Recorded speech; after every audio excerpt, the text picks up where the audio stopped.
wabarakatuh. Hai guys, perkenalkan nama saya Anggun Julita, NIM 2481002. Saya akan mengerjakan tugas MK Perencanaan Pembelajaran. Oke, see you guys, tonton kelanjutannya. A few moments later. Oke, bismillahirrahmanirrahim.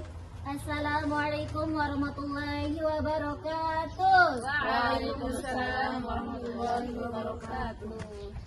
Oke teman-teman, sebelum kita mulai pembelajaran untuk hari ini, marilah kita sama-sama membukanya dengan membaca basmalah. Bismillahirrahmanirrahim. Sebelum kita mulai pembelajaran, adakah yang tidak masuk untuk hari ini? Semuanya hadir kayaknya Ibu. Oke, baiklah. Untuk mempersingkat waktu, saya akan mengabsen terlebih dahulu ya. Ya. Baik Siti Maliha, Hadir. Husna Sifa, Hadir.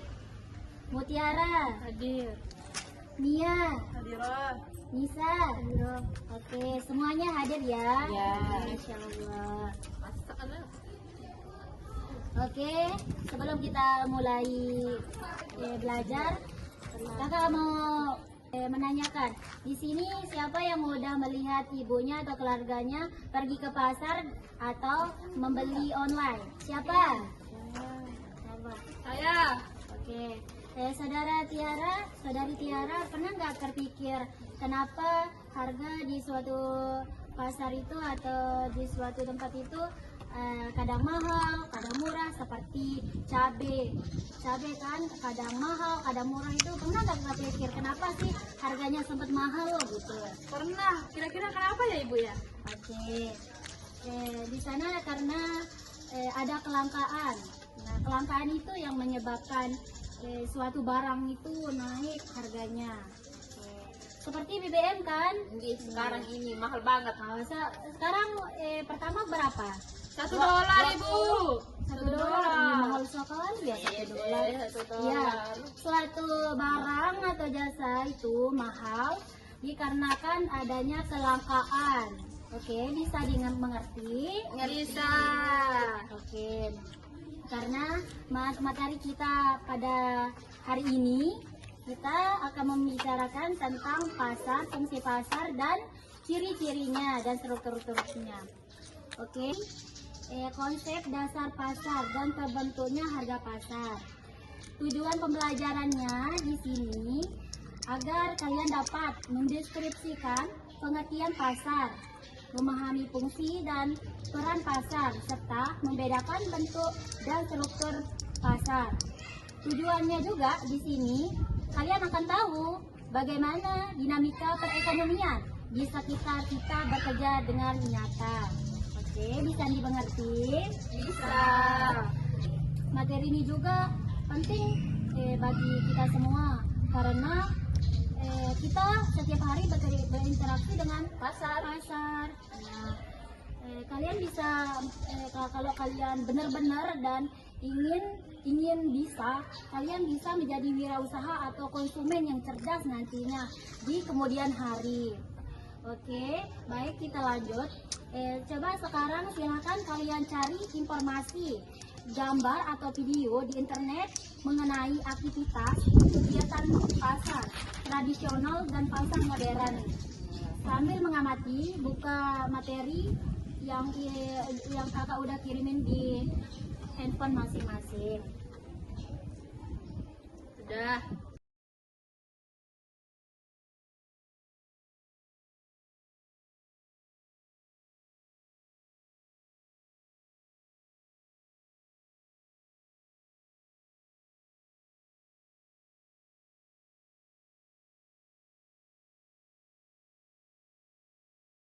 Oh, pasar.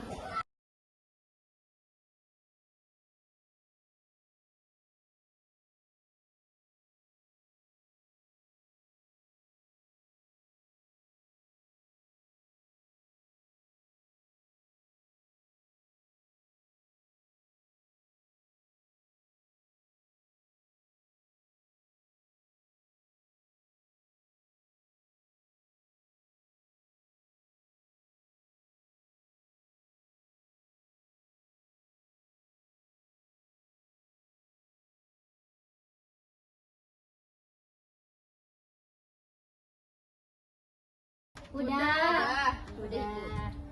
Dari hasil pengamatan teman-teman di internet masing-masing, apa yang kalian dapat dari informasi terkait tentang pasar tersebut?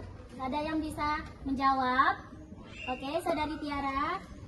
Pasar itu sendiri adalah tempat transaksi jual beli di mana ada penjual dan pembeli. Tentunya juga pasti ada barangnya, Ibu. Nah, gambar di sana apakah cocok dengan yang sudah bilang tadi? Sepakat, cocok. Cocok. Di sana terlihat ada penjual dan pembeli. Ada. Oke, bagus. Coba kalian buka di buku paket atau di dokumennya masing-masing di halaman 3. Coba amati dan baca.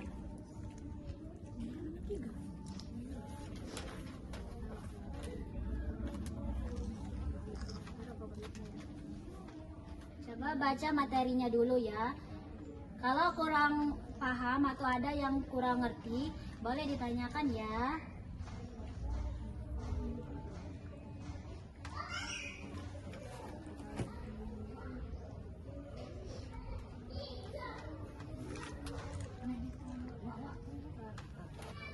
Baik, Ibu. Udah? Udah. Oke. Siapa yang mau bertanya atau apa yang kurang jelas? Saya Ibu nih, saya mau bertanya. Oke, baik, apa? Di sini saya mau bertanya, apa sih harga keseimbangan itu? Oke, baik, pertanyaan yang bagus ya, Saudari Husnusifah. Ya, apa Pengertian harga dan harga Keseimbangan. keseimbangan? Oke, baik.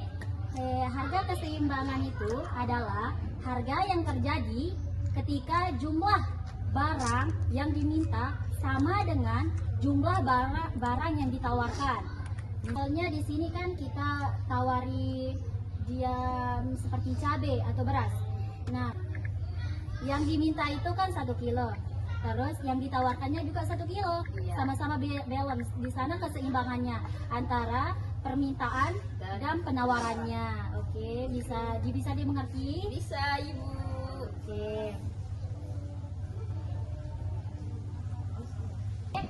Sekarang tugas kalian di sini buat kelompok. Satu kelompok itu 3 ada yang 2 orang. Oke. Carikan saya ciri-ciri struktur pasar dan faktor yang mempengaruhi permintaan atau penawaran.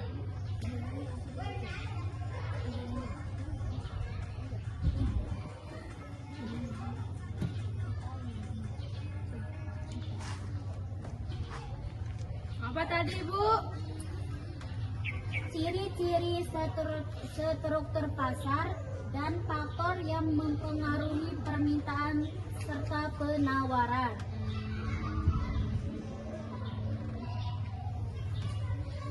Udah. Udah dapat? Udah. Siapa yang mau bacakan?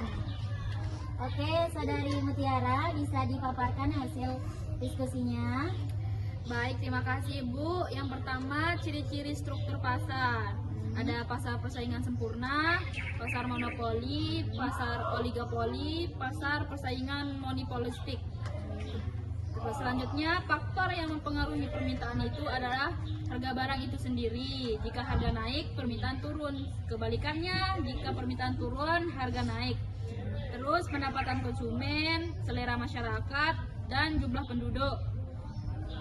Faktor yang mempengaruhi penawaran, harga barang itu sendiri. Jika barang naik, penawaran naik. Terus biaya produksi, teknologi, harga barang lain, jumlah produsen, kebijakan pemerintah. Itu aja, Ibu. Oke. Kasih aplaus dulu kepada Saudari Mutiara. Oke, terima kasih ya kepada Saudari Mutiara. Saya sangat puas untuk jawabannya. Saya sangat puas sekali, udah bagus sekali jawabannya. Terus di sini kita akan menyimpulkan ya. Sebelum saya simpulkan, siapa yang tahu di sini apa sih fungsi pasar itu? Fungsi pasar itu di sini pasar menjadi perantara yang menyalurkan barang dari produsen ke konsumen. Bagus. Kasih aplaus dulu kepada Wasifa. Siapa yang tahu apa itu tawar menawar? Tahu. Ya. Tawar Apa? menawar itu adalah proses transaksi jual beli di mana konsumen menawarkan supaya terjadi harga yang pas, tidak merugikan konsumen itu, tidak merugikan produsen. Oke, kasih aplaus dulu kepada Saudari Sarah. Saya sangat puas ya untuk jawaban kalian. Nih, gimana sih pembelajaran hari ini? Apakah asik atau apa gitu? Mantap Ibu, sangat seru. Untuk memperdalam materi, silakan kerjakan latihan soal halaman 50 di buku paket dan persiapkan instrumen observasi pasar untuk pertemuan berikutnya. Kalian itu harus terjun ke pasar manapun, pasar modern atau pasar tradisional untuk melakukan suatu observasi, dan tugas ini saya kasih 2 minggu untuk pengumpulannya. Terus minggu depan kita akan membahas materi yang hasil observasi ini untuk menjadi pembelajaran kita semua pada minggu depan. Sebagai materi. Dalam observasi ini Ibu, apa yang harus kita lakukan? Kita itu harus mewawancarai penjual. Nah, penjual kalian harus mewawancarai, dan pembeli juga kalian harus mewawancarai. Kenapa sih? Apa pendapat pembeli terhadap kenaikan suatu barang di pasar tersebut, dan penjualnya gimana sih cara dia untuk tepati harga itu, sehingga harga itu kadang jadi naik, kadang turun gitu. Dan gimana sih pasokan, misalnya terlalu banyak, itu gimana caranya untuk menanggulangi gitu. Iya. Baik. Bisa Paham. dimengerti? Bisa. Paham tum? Paham, nah. Ya Allah. Mungkin hanya ini ya yang bisa kita pelajari untuk hari ini. Kurang lebihnya kakak mohon maaf ya. Oke, untuk penutupan untuk pembelajaran hari ini, marilah kita sama-sama menutupnya dengan membaca alhamdulillah. Wallahumma fiq wal hadi ila syadir rasyad. Assalamualaikum warahmatullahi wabarakatuh. Waalaikumsalam.